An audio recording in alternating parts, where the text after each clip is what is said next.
Every so often, the sky reminds us that we're stepping into new territory. Well, this month, Pluto, the planet of shadow, power, and transformation, moves out of bounds, crossing a threshold that we rarely see for Pluto. When Pluto goes beyond its normal limits like this, the story we're living in takes on an intensity that can't be ignored. But before we go there, how about that August energy? Did you sense some big change in the air? Observing the collective, it's easy to imagine just how much the world could change over the next few years. But we're still in a transition time, and Saturn and Uranus will both backtrack a bit before they settle into their new signs. We've just experienced a preview of those new signs this summer, but September starts out with Saturn moving from Aries back into Pisces, where it stays until mid-February. That's actually 5.5 more months of Saturn in Pisces. Well, for those of you with planets in the late mutable signs, the message is there's still some Saturn work to do. And if your natal Saturn is in the late degrees of Pisces, the last pass of your Saturn return is coming up. Saturn's going to go all the way back to 25 degrees of Pisces, so you're not off the hook just yet. Over the next few months, those of you having the Saturn return will get more time to think about what you want to commit to or what responsibilities you want to take on in that next stage of life. This is a great time to reflect on what you want to wrap up, what you need to surrender to or adapt to in preparation for this new version of you that you're stepping into. If you're having a regular Saturn transit to a key planet or an angle in your chart, there's an invitation to step up your maturity game. Ask what's the right thing to do here, even if it's the hard thing. Saturn's coming back to an exact conjunction with Neptune in February, so that story that kicked off this year is still in process. Check out my webinar, Receiving the Saturn-Neptune Conjunction, for some personal and practical tools for making the most of this energetic invitation. As we shift away from Saturn, we see that the big news this month is that Pluto will finally be officially out of bounds, kicking off a new Pluto dynamic that's going to stretch all the way into 2035, marking this as a time of deep transformation. Over the next few years, Pluto will spend the second half of every year out of bounds. This will be an interesting pattern to watch, and we can assume that the second half of each year will be more strongly colored by Pluto throughout 2035. And remember that Pluto's also part of a talent triangle aspect pattern right now with the two outer planets, Neptune and Uranus, with Pluto trine Uranus and Neptune right in between. That signals an opportunity for massive changes if you choose to ride those big waves of transformation. Neptune is right in between Uranus and Pluto, and with Saturn conjunct Neptune right now, Saturn's also part of the story in the short term. But by this time next year, Saturn will have moved ahead out of that configuration, and the outer planets themselves will shepherd us into this new era of great change. When a planet's out of bounds, it gets louder in the mix of life. It seems to operate with fewer restrictions on its expression. Pluto out of bounds invites us to deepen our relationship with the shadow, and also with those parts of us that, if left unclaimed, keep us from experiencing the full extent of our power. Now, those of you who've experienced trauma but have also had some healing experiences might just understand the value of reclaiming energy that was spent repressing painful memories, for example. The good news here is that our body and psyche has a way of knowing when the time is just right for that kind of healing. And there are many well-trained practitioners that offer support if you're getting that kind of wake-up call. Some of us will get the invitation to enter the underworld of our psyche in order to reclaim parts of ourselves during this time. While the process itself is Plutonian, so let's not put a smiley face on it, because that would not only be an inaccurate way of describing it, it would do Pluto a disservice. Still, we can say that most who undertake such a journey say afterwards that it was well worth it. And on that note, you've heard about post-traumatic stress, but have you heard about post-traumatic resilience? Well, it turns out that after a trauma, post-traumatic stress isn't a given, and studies have shown that even more people experience post-traumatic resilience. So what's that? Well, that refers to the capacity to adapt, to recover, and to grow stronger following a traumatic experience. Now, this doesn't happen by erasing or suppressing or negating the trauma, but rather by developing the ability to navigate intense emotional challenges and then rebuild a sense of safety and stability. Well, that's another side of Pluto. Some folks seem to have natural resources at hand that help them do this, whether that takes the form of internal resources or external support or both. But this means that the rest of us can learn those skills and traits and become more resilient ourselves. Building resilience involves cultivating self-compassion, fostering supportive relationships, and developing healthy coping mechanisms, just to name a few. So all of that is good news, but it's still part of any conversation about Pluto. Now, if you've followed me for a while, you know that I like to keep this forecast conversation mainly in the realm of personal growth and opportunity. I don't really do negative or restrictive prediction work, but that doesn't mean I ignore the suffering in the world or the real challenges that all of us face. I just find that we can benefit from a conversation that's centered around what we can do and how we can respond. That said, we're all at different stages of growth, and we all respond in our own way to the energetic invitations of the planets. When you see astrologers predict negative outcomes that then turn out to be on track, well, that makes sense because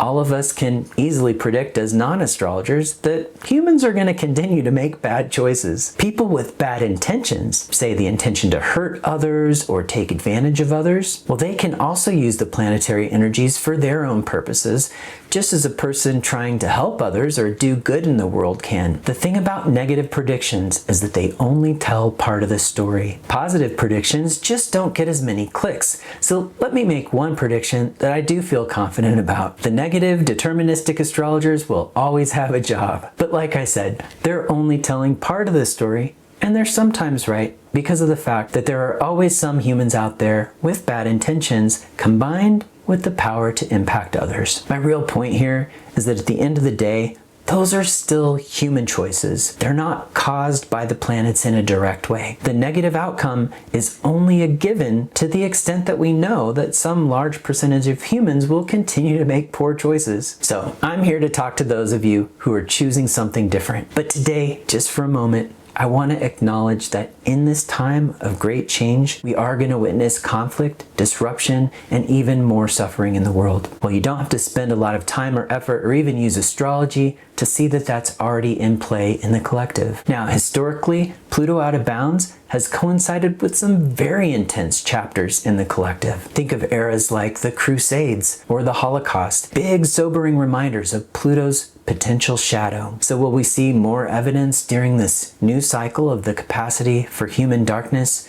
We very well might. But there's also an opportunity for incredible deepening and growth, whether that's in the collective or personally. And in the collective, this will be a general overarching theme. Personally, this is going to be more important for you if you're having a Pluto transit. And this year, that means you've got important planets or angles in the early fixed degrees. Pluto's going to move between 1 and 5 degrees of Aquarius between now and this time next year. For the rest of us, this transit's going to be less personal, but still something that we can experience collectively. As a technical aside, I just want to say that it's so rare for Pluto to go out of bounds that we don't actually have a data set big enough that we should feel 100% confident with our interpretation of it as astrologers. So this is going to be yet another opportunity for astrologers to learn something new about Pluto. Well, I'm personally hoping to be surprised, and I would love nothing else than for this new unfolding to be something different from those darker moments in our history when Pluto was out of bounds. Now, will the sextiles and the trine here between the other outer planets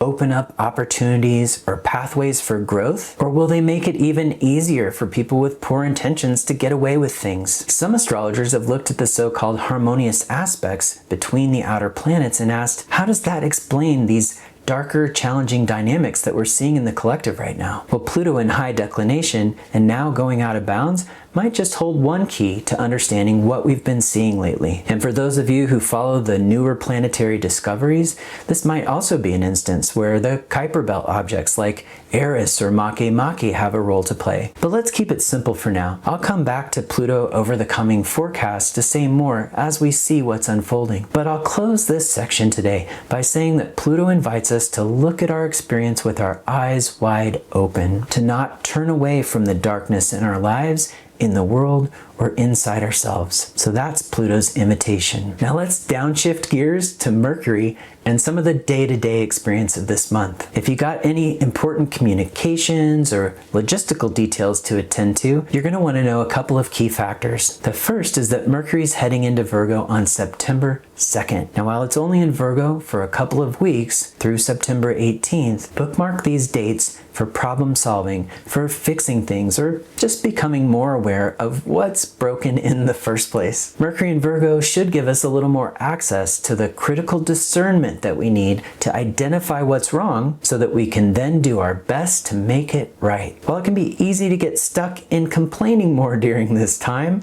remember that Virgo's an earth sign. So take your complaint and follow it right up with 3 ways you could address that issue. Then pick one of those and get to work. As soon as Virgo is settled into the doing, something inside it calms down. I know this from personal experience. Well, part 2 of Mercury news is that we're gonna hit the midway point in its cycle with the sun, believe it or not, because we just feels like we just got out of Mercury retrograde, around September 13th. And that's when we have Mercury in its superior conjunction with the sun. This could speak to a much needed moment of clarity. But in Virgo, it's likely greater clarity about how far we still have to go on our way to improving things, aka seeing very clearly what the problem is. Again, use that clarity to identify the next step and then start taking action on it. Mercury makes a parallel with the sun just after that on the 16th, so this opportunity is a little longer than it looks on the surface. And right after that, Mercury starts to oppose Saturn and Neptune on the 17th. Well, this is a turning point where we face the sobering reality of just what we're up against. How you respond in this moment is important. Will you give up in defeat, or will you remember that you've got more resources inside you than you ever thought you were capable of? You can use this fresh insight at this time as information to help you clarify what's truly possible and see through the ungrounded pipe dream version. Breaking that aspect down a little bit more, when Mercury's in aspect to Neptune, we're often invited to perceive information on a different wavelength. The clear and obvious rational isn't the only channel here, but this often means that the logical side of Mercury isn't as easy to access. We have to imagine that this is by design, and that dreams and omens during this time might be especially worth paying attention to. But Saturn's conjunct Neptune right now, so we can also ask, what does Mercury in Virgo need to accept and acknowledge, and what does it need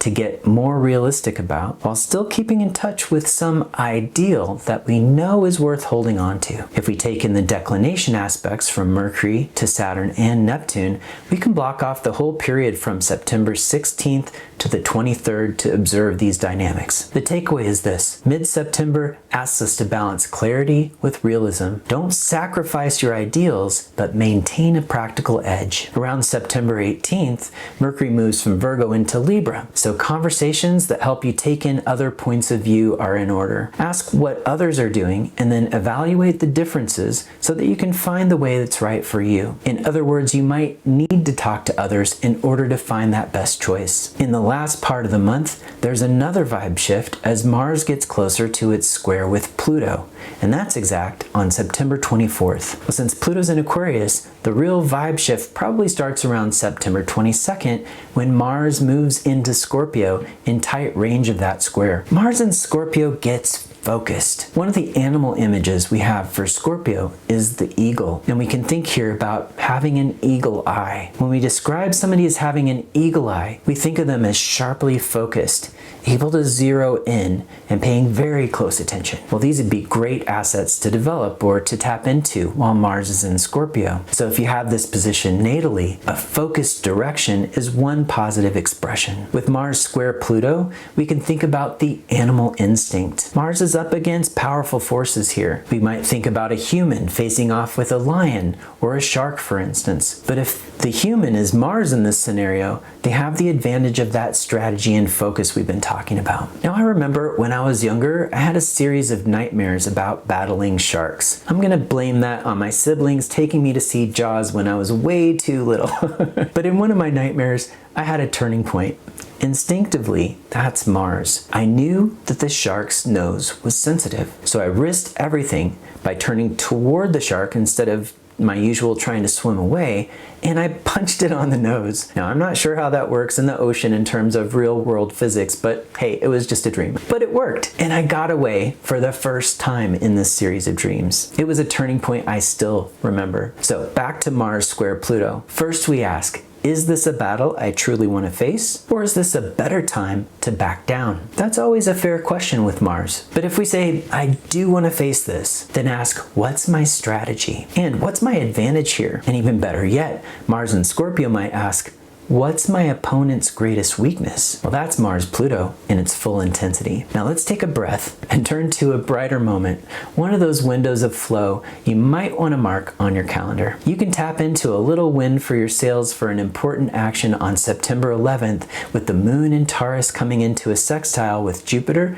and trine to the sun. You might try the Pisces rising chart on that day, which happens in Mountain Time around 7 p.m. Or maybe check out the Sagittarius rising chart around 2 p.m. Mountain Time. In either chart, Jupiter is going to be the ascendant ruler. So just take a look at the houses that Jupiter is in either of those charts to see if it makes sense with the action that you're taking or the outcome you're seeking. In September, we also have the important equinox turning point. So to honor that seasonal shift, we have a mini summit coming up for you on September 13th. Join us to hear Demetra George illuminate the boundary crossing myths of Hecate, Hermes, and Persephone, while Melanie Reinhardt is going to give us some sage advice about how to live wisely with the moon. Kelly Surtees is going to talk about conditions of light and dark in a planet's relationship to the sun, and I'll be talking about the asteroid Orpheus and this powerful myth about descending into the underworld for the sake of love. Afterwards, you can tune into a conversation about the Orpheus myth